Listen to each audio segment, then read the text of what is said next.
మేము ల్యాండ్ల గురించి మాట్లాడినప్పుడు మీకు ఎందుకు కోపం వస్తుంది? మీ చేయలేదు అందులో కొన్ని లక్షల కోట్ల విలువైన ల్యాండ్లు మీరు ఈరోజు వేల కోట్లకు అమ్ముకుంటున్నారంటే అందులో వందలకు వచ్చేది 10% ఎందుకు అమ్మవలసిన అవసరం ఏముంది? ఈరోజు పబ్లిక్లా స్కూల్ కాలేజీలు గ్రేవేడ్స్ కానీ పార్కులు కానీ ఏవీ లేవు. కనీసం ఆ గరీబులకు హాస్పిటల్స్ ఏమైనా కట్టియాలని తెలివి తెచ్చుకోవాలా కానీ, అంతేగాని మీకు మాట్లాడి దాని మీద మీకు దాని మీద అంత తెలివి ఉందా? మీకు మాట్లాడవచ్చా? మీకు ఏం వచ్చని ఒక మమ్మల్ని అందరినీ బీఆర్ఎస్ కార్పొరేటర్ని అందరినీ చూసి నవ్వుకుంటా చేసింది. మీరు చూసినట్టయితే వీడియోస్ చూడండి. మమ్మల్ని చిల్లరగా చూసింది నిన్న. కానీ ఆమెకి ఏందో తగిన గుణపాఠం నేర్పిస్తాం. అంత ఇది ఉంటే నీకు సిగ్గు చెడు మంచి సీము రక్తం అనేది ఉంటే నువ్వు రిజైన్ చేసి మా బీఆర్ఎస్ పదవికి రిజైన్ చేసి కాంగ్రెస్లో గెలిచి మేయర్ అయినాక చూపి.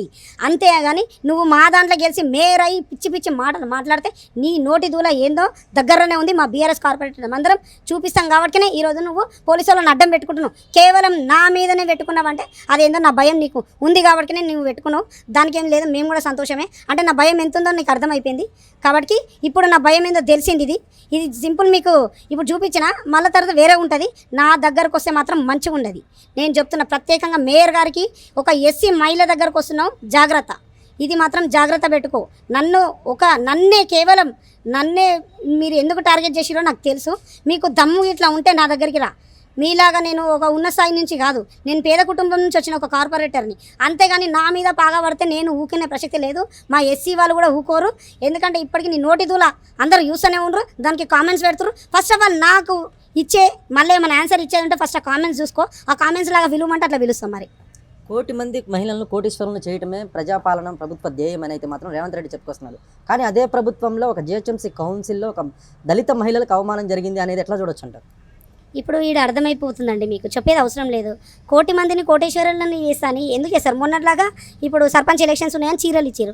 చీరలు చూడగానే మహిళలు అయితే ఓటేయ్యారు కదా, ప్రజలైతే ఓటేయ్యారు కదా. మీరు దొంగ మాటలు చెప్పే విలేజ్లలో ఓటేసుకున్నారు కాబట్టి ఇప్పుడు ప్రజలు అంత గుడ్డిగా ఏం లేదు. చీర కట్టుకొని నీళ్ళలో తీసి 2-3 సార్లు నీళ్ళలో తీసి అది బిడిసి అవుతుంది. అంతేగాని చీరలు ఇచ్చి ఎవరు ఓటేయ్యరు. మేము చీరలు ఇచ్చి ఓటేయమని మేము చెప్పలేము. బతుకమ్మ చీరలకు బతుకమ్మ పేరే పెట్టినాము. మేము అన్నప్రసన్నంకి మేము 5 రూపాయల భోజనానికి అన్నప్రసన్నం అనే పెట్టినాం దేవుని పేర్లు.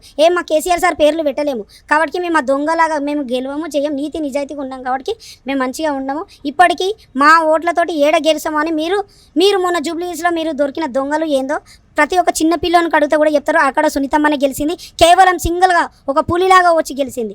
ఎందుకంటే మీలాగా మా కూటమి అయ్యి మైనార్టీ వాళ్ళతోటి మీతోటి పొట్టు కట్టుకొని రాలేదు కాబట్టి ఇప్పుడు మేము గెలిచిన వాళ్ళం. ఆడ పిల్లలు చెప్పినా కానీ చెప్తారు దొంగ ఓట్లతోటి గెలిచిరని. ఇంకోటి ఒక ఎస్సీ దళితని చాలా కించపరుస్తున్నావు కదా. నెక్స్ట్ అక్కడ కూర్చునేది ఎవరో మీకు త్వరలో మేమే చెప్తాం గుణపాఠం.